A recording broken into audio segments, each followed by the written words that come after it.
নমস্কাৰ, কৰ্মচাৰী আৰু পেঞ্চনাৰ লগত জড়িত কেইবাটাও গুৰুত্বপূৰ্ণ খবৰ ভিডিঅ'টিৰ যোগেদি জনাব বিচাৰিছোঁ।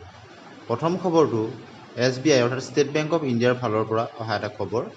অসমৰ পেঞ্চনাৰসকলৰ কাৰণে এটা বেয়া খবৰ। গুৱাহাটীত নাথাকিব SBIৰ পেঞ্চন শাখা আৰু ইয়াক কলিকতালৈ স্থানান্তৰ কৰা হ'ব এই শাখাটো।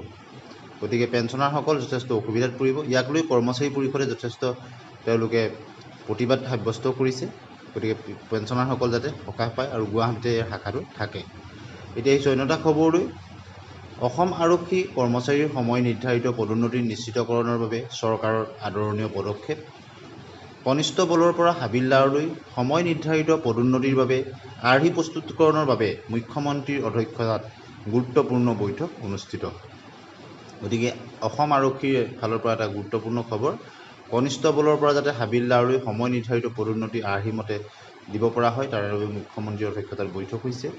লগতে অৰুণোদয় 3.0 অৰ্থাৎ 3.0 ৰূপায়ণৰ ক্ষেত্ৰত জিলা আৰু বিধানসভা সমষ্টিৰ পৰ্যালোচনা আৰু অগ্ৰগতিৰ বুজ লৈছে মুখ্যমন্ত্ৰী মহোদয়ে আৰু যোগ্য হিতাধিকাৰী যাতে বাদ নপৰে তাক নিশ্চিত কৰিবলৈ নিৰ্দেশ জাৰি কৰিছে আৰু এপাৰ্টটোৰ জৰিয়তে কৃষকৰ উপাৰ্জন বৃদ্ধিত গুৰুত্ব প্ৰদান কৰিছে। অন্য এটা খবৰ লৈ আহিছোঁ।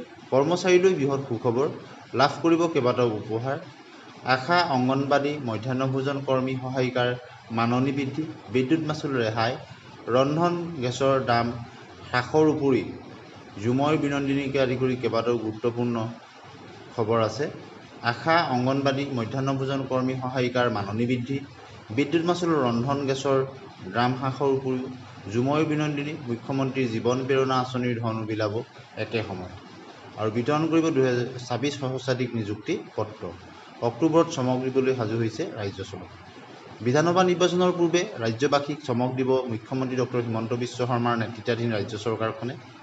অক্টোবৰ মাহৰ পৰা ফেব্ৰুৱাৰীলৈকে ৰাজ্যখনত নিযুক্তিৰ পৰা আৰম্ভ কৰি ইখনৰ পিছত সিখন অভিলাষী আঁচনি ৰূপায়ণৰ ধুম উঠিব আৰু অহা বছৰ এপ্ৰিল-মে মাহত অনুষ্ঠিত হ'ব লগা বিধানসভা নিৰ্বাচনৰ পূৰ্বে ভোটাৰ ৰাইজক আকৰ্ষিত কৰাৰ বাবে ইতিমধ্যে ৰাজ্যৰ বিজেপি চৰকাৰখনে বিশেষ ৰণকৌশল প্ৰস্তুত কৰি দিছে আৰু সেই অনুযায়ী আপোনালোকে দেখিছে পঞ্চায়তত বৃহৎ সাফল্যৰ পিছত যাতে বিধানসভাটো ভাল ৰিজাল্ট কৰিব পাৰে তাৰ কাৰণে তেওঁলোকে চেষ্টা কৰিছে আৰু বিধানসভাৰ বাবে সাজু হোৱাৰ অৰ্থে অক্টোবৰত বৃহৎ নিযুক্তি সমাৰোহ অনুষ্ঠিত হ'ব আৰু এই সমাৰোহতে ADRE তৃতীয় আৰু চতুৰ্থ বৰ্গৰ মুঠ 12,000টা পদৰ নিযুক্তি দিয়া হ'ব।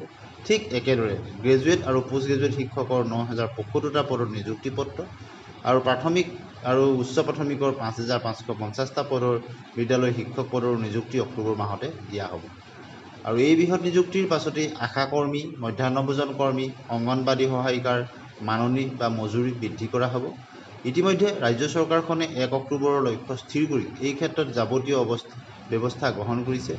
ইফালে অপ্ৰাদেশিকৃত বিদ্যালয়সমূহ প্ৰাদেশিকৰণৰ বাবেও ৰাজ্য চৰকাৰখনে কেবিনেট ছাব কমিটি গঠন কৰি দিছে। জানিব পৰা মতে চলিত বৰ্ষৰ শেষৰ ফালে উক্ত কমিটিৰ প্ৰতিবেদনৰ ভিত্তিত ৰাজ্যৰ দীৰ্ঘদিনীয়া সমস্যাও সমাধান হ'ব। মন কৰিবলগীয়া কথা যে ৰাজ্যৰ প্ৰতিঘৰ লোকেই যাতে সুবিধা লাভ কৰে আৰু দুৰ্গা পূজাৰ সময়তে আগবঢ়োৱা হ'ব। ছেপ্টেম্বৰ মাহৰ শেষৰ ফালে চাহ বাগিচাৰ লোকসকলে লাভ কৰিব চৰকাৰী উপহাৰ। আনহাতে এইবাৰ চৰকাৰী বাজেটত ঘোষণা কৰা মুখ্যমন্ত্ৰীৰ জীৱন প্ৰেৰণা আঁচনি অনুসৰি স্নাতক উত্তীৰ্ণ ছাত্ৰ ছাত্ৰীসকলক যি 2,500 টকাকৈ দিয়া হ'ব সেয়াও বছৰৰ শেষৰ ফালে আৰম্ভ হ'ব।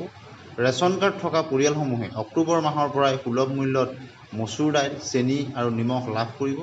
এই আঁচনি অনুসৰি প্ৰতি কিলো মচুৰ দাইলত 25 টকা, প্ৰতি কিলো চেনিত 20 টকা আৰু নিমখত 10 টকা ৰাজসাহাৰ্য প্ৰদান কৰা হ'ব আৰু এই সকলোবোৰ আঁচনিৰ উপৰিও ছেপ্টেম্বৰ মাহত প্ৰধানমন্ত্ৰীৰ উপস্থিতিত সুধাকণ্ঠৰ জন্ম শতবাৰ্ষিকী আয়োজন কৰা হ'ব। লগতে 2025 বৰ্ষটো কিতাপৰ বৰ্ষ হিচাপে পালন কৰি চমক দিব ৰাজ্য চৰকাৰখনে। মুঠতে ছেপ্টেম্বৰ অক্টোবৰ মাহৰ পৰা ৰাজ্যবাসীক নতুন নতুন উপহাৰ দিবলৈ সাজু হৈছে মুখ্যমন্ত্ৰী ডক্টৰ হিমন্ত বিশ্ব শৰ্মা ডাঙৰীয়া।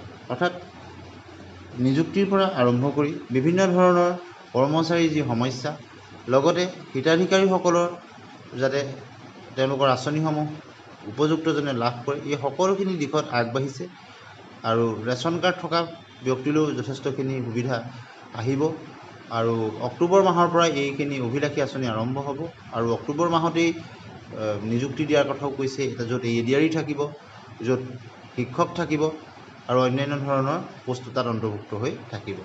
ধন্যবাদ।